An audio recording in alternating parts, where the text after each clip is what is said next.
Hello and welcome back to the Layout Build Series, episode 16. Wednesday we worked on getting the track laid down on the new section, but today I'm working on getting the road done with some lines and some weathering.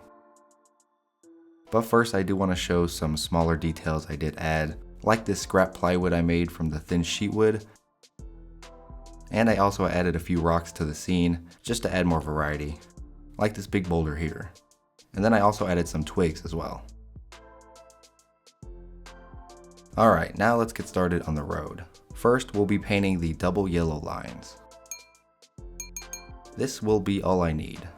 My road color paint is the country gray that I've been using, and it will be used for any touch-ups.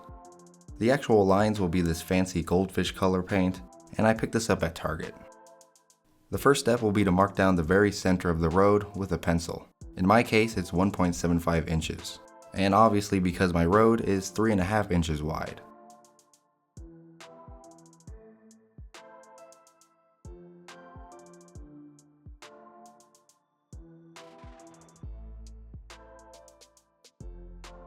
Next up is to prepare my tape. Here I'm marking down 1/10 of an inch all the way down the piece of tape I laid, and I've laid it perfectly straight along the edge of my layout. This thin piece of masking tape will be used to go down the very center of the road. I use my ruler to get a perfect straight cut. And of course when you cut the tape, you want to be extra careful.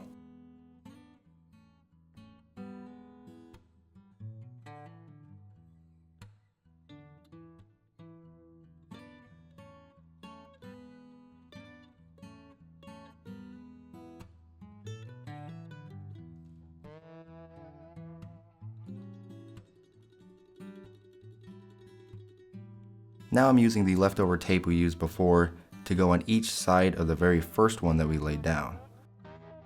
This will give us our double yellow lines. And if you're curious, all the tape is separated about 1/10 of an inch, same as our first strip of tape.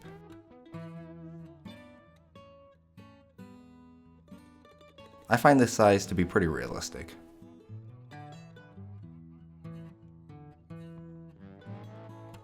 Now it's time for the easy part.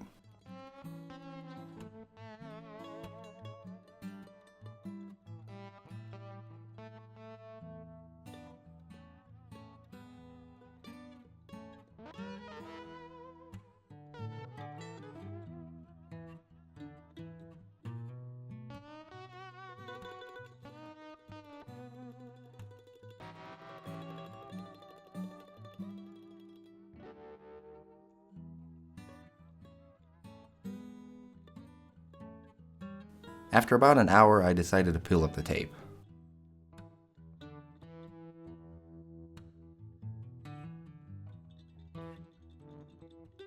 This time around was smooth sailing, and that's because there wasn't that much paint bleeding. And don't worry, we will erase those pencil marks.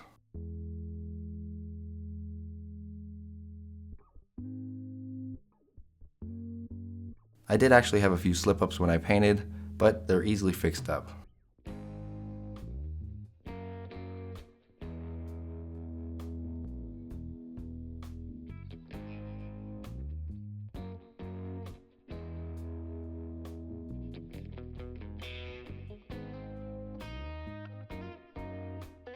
I did also add some cracks in the road very easily with the lead pencil. Small details like this do go a long way.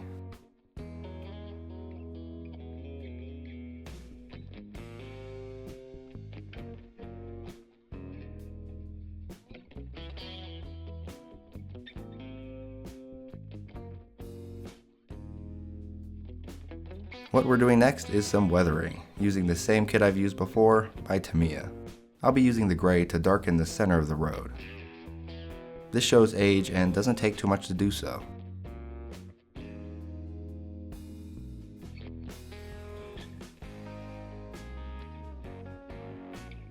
You may slightly see a difference already, but it's more noticeable here at a distance.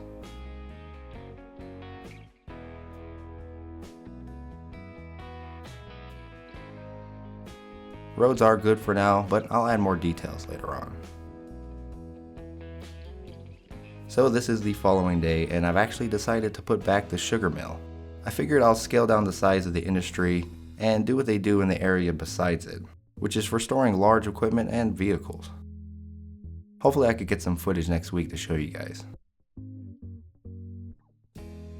One of the last things I do is add some more color and texture to our grass. I'll be using my old Woodland Scenics Burnt Grass Fine Turf. You can slightly notice here where I've already done it. I just sprinkled some on top and then I glued it down.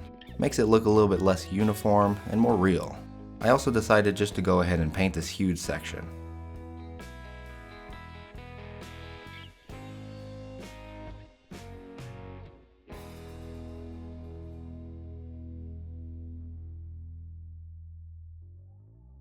Then I also dirted this corner so I can put some trees down.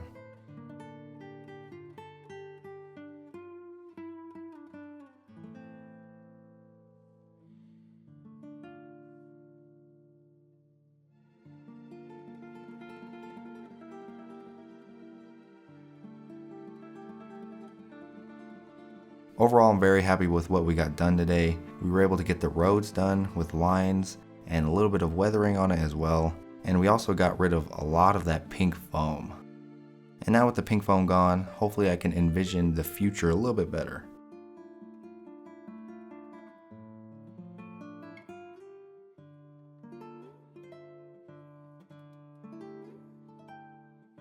So that's going to be the end of episode 16. As usual, please like and subscribe. It does help out the channel a lot, and I thank you guys very much for doing that. So on that note, I will catch you guys next week in the next episode.